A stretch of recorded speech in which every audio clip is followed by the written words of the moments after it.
Table Monkeys, and today we are going to give you guys a quick update on the bicep tear. Yeah. So as you can see, I am not wearing a sling because yesterday I got the staples out. So it's 2 weeks post-surgery now, and I'm able to do a few more things. Yeah, do some like really light exercises, 2.5 pounds. Yeah, so he said 2 liters of milk, which by weight works out to 4.4 pounds, 2 kilos. So we're gonna call it like 5 pound limit. So right now I am doing I'll do some very light 2.5 pound pronation, nice. riser, supination exercises. Closing my bicep and pronating hurts. Like getting a nice high hook position feels a little painful now. So we're gonna have to work that out because that's a valuable position. The doctor said you need to pull there now, right? Yeah, he did. Yeah. So that's what I can do, like with the bicep, very light work. But I can do other stuff, like I can attach stuff to the back of my elbow and still pull to engage my shoulder and my back and stuff. So I'll show you some exercises here, kind of overlay.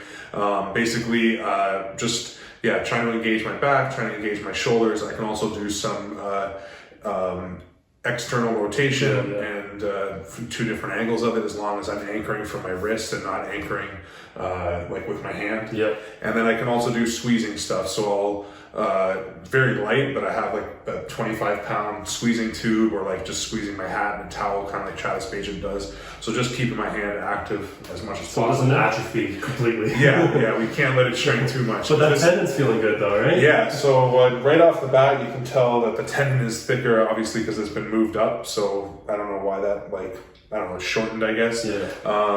And as far as incision spots go, I think based on the way this one feels, it feels like the incision is based on kind of my assumption of where everything feels like it is, maybe an inch lower. Yeah. So like he said, it's definitely shorter. Definitely should be stronger once. I mean, it's not right now, but it will be hopefully eventually.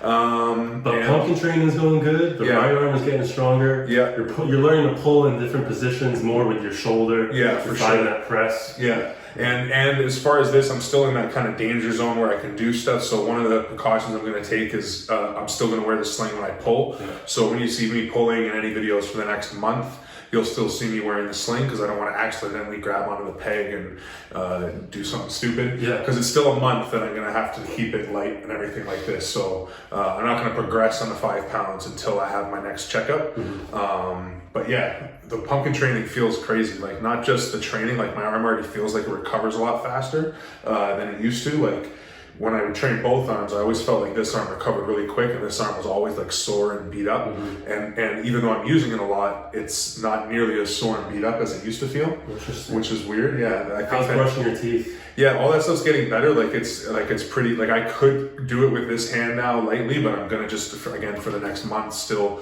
try to do everything with this hand. So eating too, like eating's almost comfortable now. Still awkward, but not like anywhere near as uncomfortable as it was before. Nice.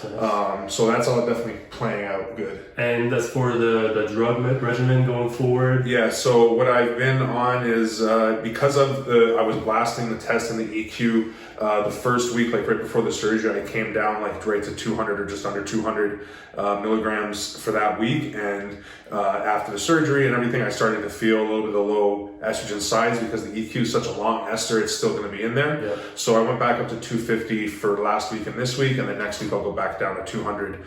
And then I've added in the Anavar just at 20 milligrams a day. And I'm going to do that for 1 month. Is it going to work out? Yeah, it's going to work out to 1 month. So it's like the 2 weeks before I get the staples out, and then 2 weeks after that. And I start the HGH on Monday. Cool. So, and that'll be, like I said before, 2 IUs Monday to Friday for 10 weeks. So at the end of the HGH will be exactly 3 months post-surgery. So it's a good timeline of when I should be able to kind of start using it more. The tendon's going to be a steel cable by then. That's the goal. That's the goal. We want a fucking stupid left hand. And then maybe round 2. Yeah, maybe at one point. Yeah, I don't know about that. It depends on where he's at. But yeah, so pumpkin training is going good. This is healing up well so far. Again, thank you everybody for the support, and we're going to keep going with the updates just to keep everybody up to date and then in the loop, not only just for us, but just as a record of how you might want to go about dealing with this. Yeah, because chances are you or someone else you know is going to get their bicep torn. Yeah, this weekend when we were at our practice, there were 10 people there, and 4 of the 10 people have torn biceps. Yeah. One of them didn't do it arm wrestling. One of them, he just did it like in the day, but he arm wrestles a lot, so his tendon could have been busted up from arm wrestling, and that's how he did it, moving a couch. But yeah, it's a common injury. It happens a lot, so this is just a record of how I'm dealing with it, what I'm doing, and whatever, if something works for me, it might work for you. So yeah, so if you like the video, please like the video. Leave comments, subscribe, and we'll leave you a little clip of the pumpkin arm so you can see how the training is progressing. Monkeys out. Peace.